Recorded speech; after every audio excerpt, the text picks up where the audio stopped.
What is going on, my lovely, beautiful, loyal friends? Candace B here. Thank you so much for coming to my channel. I hope you are all doing so well. I hope your trading journey is going well so far. I hope you're in great health and all the other good stuff in between. I am back. I know I've been a little bit MIA, but your girl has been lifing it. You know, life is lifing, as they say.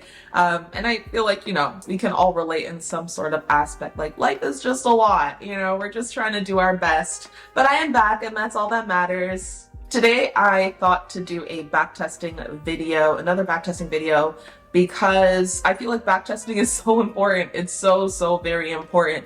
So I think that, you know, it's necessary for me to do a bit of backtesting, and we're gonna switch it up today. Your girl is trying to expand her horizon. I know you guys are always seeing me trade GBP, JPY, and I still have love for GJ. I still do. I promise you I do, even though sometimes it doesn't have love for me.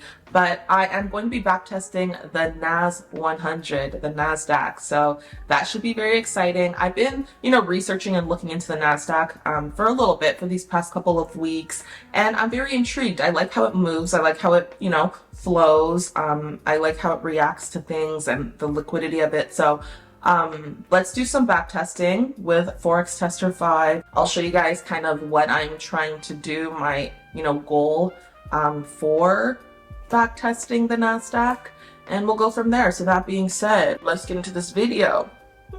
All right, so we are ready to backtest. By the way, I apologize if the audio is not the clearest. I'm using my old vlogging camera because my wireless mics are giving me tech issues, and I'm in a little bit of a rush. You know, your girl has to go to church today. It's Sunday. I'm going to brunch later, so we gotta just, you know, handle business first. So yeah, I just want to let you know if the audio is off. I apologize. Yeah, so we have Forex Tester 5 on the screen here. We already have everything set up. We're going to be backtesting February 2023. Why? Don't know. Just because I don't know. But y'all know I love Forex Tester 5. I've been using it for quite some time now, and I'm getting really comfortable with using it. I don't know if any of you guys have used it so far, but if you do, let me know in the comments how you've been liking it. I find that it's a lot more than just a backtesting software. So yeah, I like that it has that educational kind of aspect where you can kind of go through courses as well, and just be the best trader you can be. Y'all know that I won't recommend anything that I don't love using myself. But anyways, let's get into this. So when it comes to the NASDAQ, I know that the NAS100 obviously is an index. Obviously it reacts to a lot of things. The New York Stock Exchange is something that I'm keeping in mind when I backtest this, when I trade the NASDAQ. 9:30 Eastern time is when the stock market opens. Obviously there's a lot of volatility, but I've been finding that around the 10 a.m., 10:30 time is when I see pretty decent moves on the NASDAQ. I'll admit that I'm not too sure yet just what my goals are in terms of how many pips I want to catch, but we're still developing this. So yeah, let's see. I know that for a fact though. It's funny, I used to hate using the M5, the 5-minute chart back in the day, but now I love it. It's detailed, right? So let's actually go. It's Sunday, February 5th here. So let's just skip forward to the Monday, around 8 a.m. if I could catch it. Oh, okay, 9:30. That's okay. I'm slow, y'all. I be slow sometimes, but I do still use the higher time frames just to see the trend, just to see, you know, the direction of price. So in this case, we are in an uptrend, but as you can see right now, we're in a bit of a consolidation area here with the NASDAQ. So let's go down to, I just want to see the 15. Essentially, I'm just wanting to wait to see a breakout happen. So let's actually just move forward with this speed and see, because I might not even take a trade for this Monday, but let's see where we get a break to the upside or to the downside. And then we'll kind of start from there, actually. I think that would be a better idea. It's literally just consolidating. Oh no, okay, that was some sort of news event. Okay, well, we did get a break, so let's see what's happening here. This is 2:30 on the Tuesday. Don't want to trade during that time, so we do have to fast forward. I'm gonna fast forward to Wednesday. So I wouldn't be trading at all during this time. I'll just be chilling, sleeping, all that good stuff. Okay, so 8:34 on the Wednesday. We see that price is pushing up. Also with the NAS and with indices in general, they do, you know, react to supply and demand pretty well. So I want to definitely use that in my analysis and in my trading. I want to make sure that, you know, I'm getting optimal positions. So 8:34. Let's see what happens as we approach 9:30.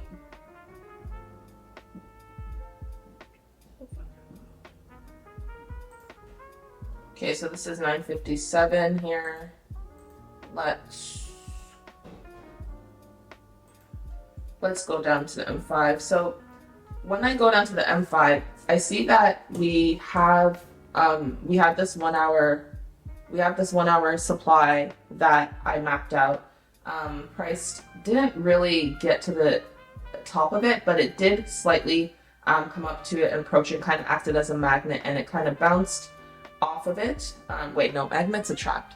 It kind of just acted as like a little bit of a wall and pushed down. So now what I see is that if price does want to push down, we have a lot of space for it to make its move. So we really just want to react to what it's doing. I'm going to do the bar forward and see, because I don't want to be too hasty, but essentially I'd be waiting for price to break below this area, and I would be looking to take shorts, and I want it to close below as well, not only on the M5 but also on the M30. Again, just testing things out with different time frames to see. Let's see. It came back up. Okay, and when I go to the M30, I see a close below. So it's 10:54. That could be a bit late to trade, but let's take a short and see what happens. Mind you, we do have this area here that we have to keep in mind, but let's take a short. I'm gonna do 0.02. We're gonna calculate 1% risk. We'll see how that works for us. So we're gonna. Oh, I put a stop loss.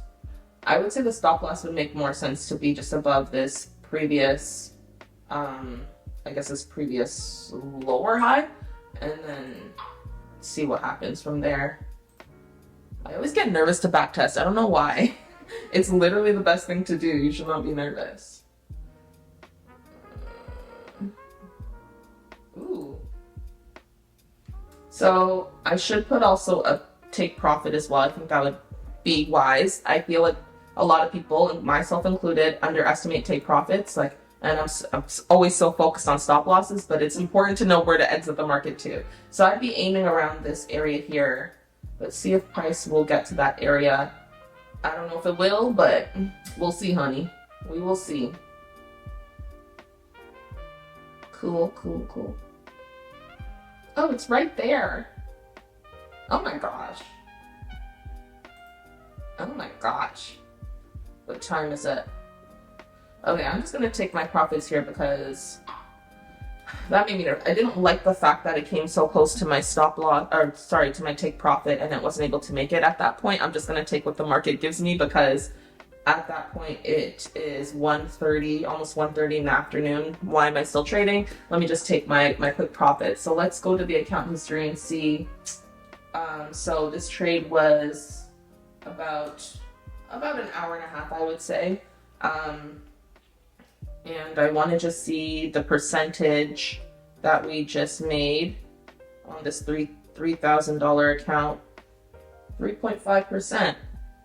3.5% on this trade with a 1% risk. That's not bad. If I'm not mistaken, that's a 1 to 3. Is that not? I don't know. I'm still trying to figure out the NAS because it's different than trading currencies. Trading indices is different than trading currencies just because obviously there's more a different weight, a different calculation in terms of the pips and how much the pips cost every move it makes. So it's definitely important to know kind of how it moves.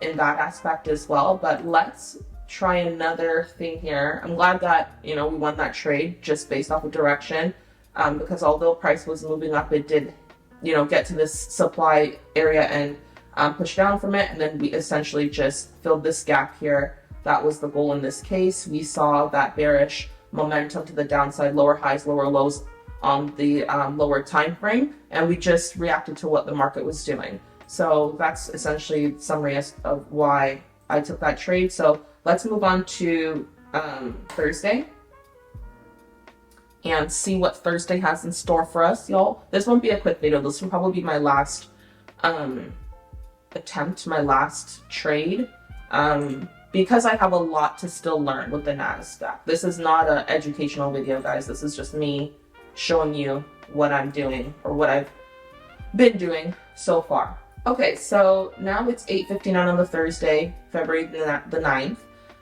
We see that price did not get to my last take profit, so it was wise of me to take just my profits early, took what the market gave me, and keep it moving. Looks like price kind of made like a double bottom and then started to kind of push up from there.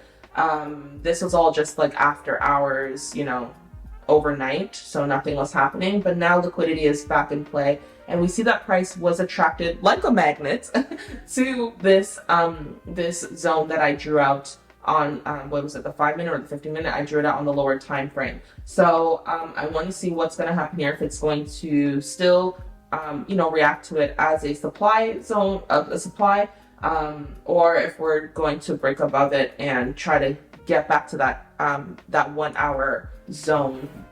So let's see what happens. We are on the 5-minute here, but I still want to make sure I have confirmations on the slightly higher time frames like the M30. So let's do bar forward. Essentially what I would want to see is price to retap this area and hold below it, and stay below it, close below, for me to take more shorts. If it breaks above, then we'll be looking for long positions. And we are breaking above 10:09, 10:14. Oh, no. We're holding. No, we've broken above at 10:30. So let's see what happens. Yo, indices will have you questioning a lot of things. You just gotta be patient, man. This really requires patience. That's what I really learned. So that was the close on this closed on the M5, closed bearish on the M30 as well. M15, everything's looking bearish. Even the 1 hour is looking bearish. Ain't nobody on the 1 minute.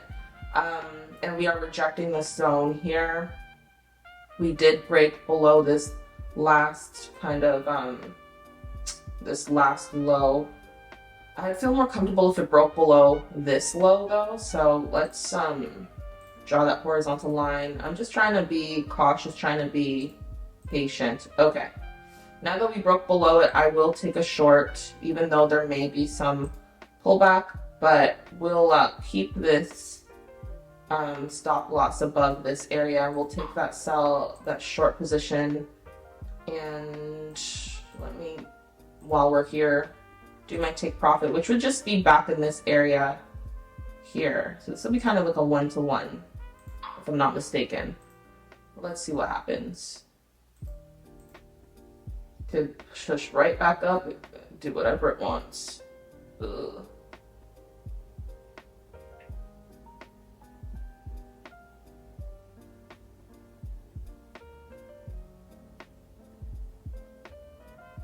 It's having a hard time pushing, so I'm a bit concerned because it looks like it's having a hard time pushing to the downside. However, this could just be price gathering liquidity. So let's just speed it up a little. I don't know. Yeah, okay. It was just...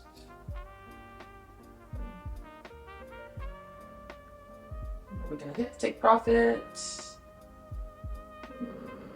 It's doing the same thing. So it looked like it was just gathering liquidity in this area here before it dropped. We are seeing lower high, lower low structure. Like, we're seeing that happening, but it just, I don't know why price doesn't want to come back. And it's 117. Let's see what happens. I don't know if we're gonna make it. Oh, we did. Okay, cool. So we made it. Another win. Thumbs up, y'all.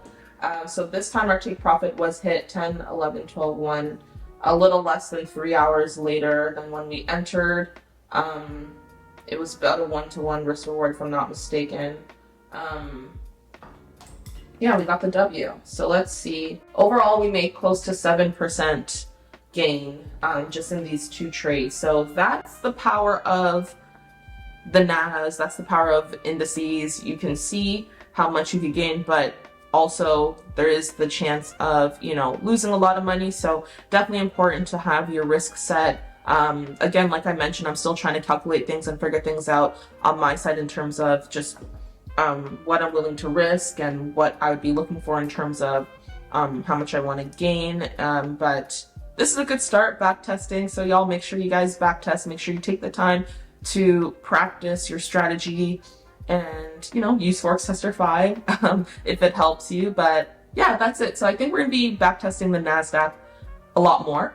I really like it. Shout out to GJ though, still love her, but we gonna put her on the side for a second. You know, we focusing on this now. But thank you guys so much for watching this video. Again, I apologize just for being away, but I really appreciate just your loyalty, your consistency, still watching my videos and still just being positive. I really appreciate it. You guys really do motivate me to be more consistent and show my trading journey, the highs, the many lows. But I really feel like, you know, just documenting my journey is definitely important to do so I can look back and see how far I've come. So I encourage you guys to also document your trading journey just to see just your progress and to give you that motivation to keep moving forward. So if no one tells you this today, you are worthy, you are amazing, you are capable of success, and you are deserving of it. So don't let anyone tell you otherwise. And until we meet again, y'all, until my next video, whenever that will be, I hope you have a beautiful, amazing, fantastic day, week, and life. Bye!